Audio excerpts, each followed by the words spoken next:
Welcome back. It's Dr. Jen Verboni, better known as DocJenFit, your personal doctor of physical therapy. And I want to talk today about groin pain or groin tension, that inner thigh tension that you might feel coming up.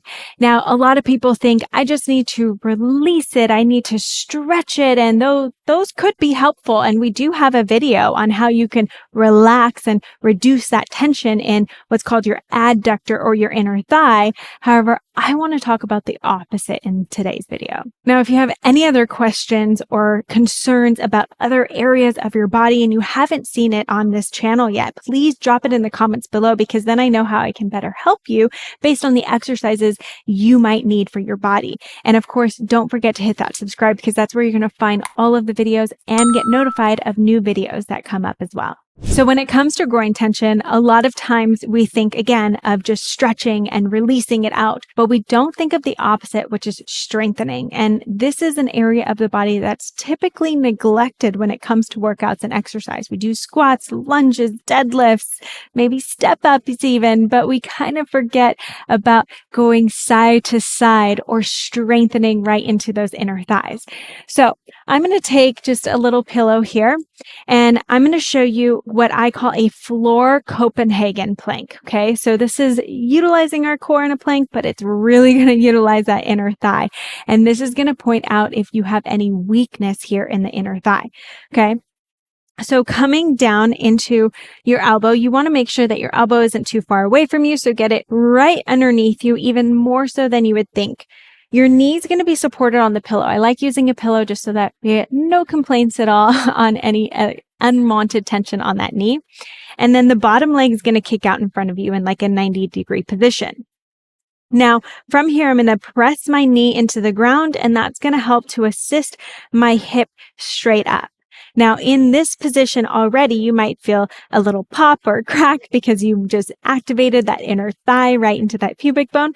So you might feel that compression already, and this might be where you are at. You're like, whoa, 10 to 30 seconds here. That's going to be a lot, okay? Because that's kind of the gauge we want to go. Can you go up to 30 seconds just here?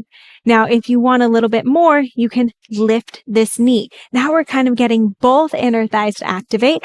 Just, it's going to put a little bit more tension, a little bit more pressure. If you still feel like you can go a little bit more, that's when you can lift the foot here. And we can try to hold, I'm getting tired already, about 30 seconds. Start with 10 seconds, see how you feel.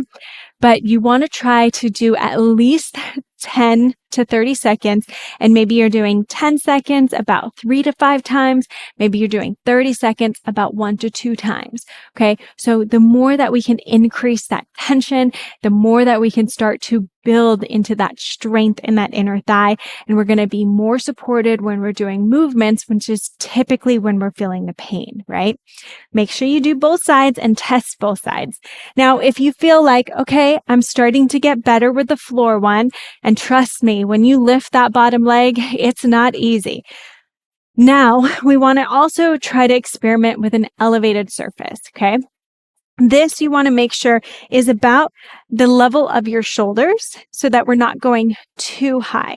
So sometimes a bench can be a little too high. You want to find an ottoman, a lower chair, something that you can place your leg on that's going to be almost the same level as your shoulder, okay?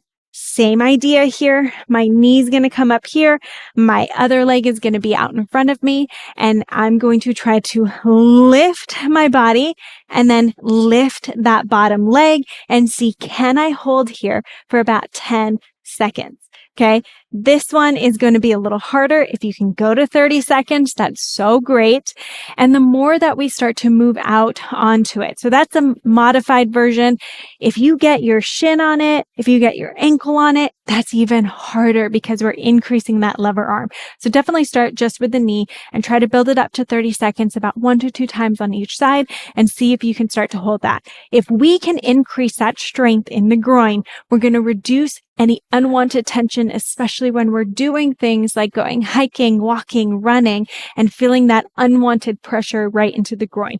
The more we strengthen it, and of course, still work on that lengthening, still work on that mobility, and go back to that other video that I have. But if you want to start to integrate this into movement as well, like side lunges so that we're utilizing that inner thigh as we move out to the side and back in, make sure to check out my video on the side lunge.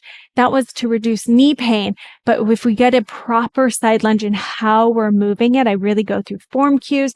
Make sure to check out that one as well so that you're integrating this groin strength into your everyday life. So hopefully you're starting to feel less tension and less pain. Of course, any other questions, drop them in the comments so that I know how I can help you. Don't forget, if you love what you're learning, I have so much more in stock for you. So hit that subscribe button, check out the other videos I've done in the past, and leave any comments of any suggestions that you have for videos in the future. And I can't wait to help you feel incredible and amazing within your body.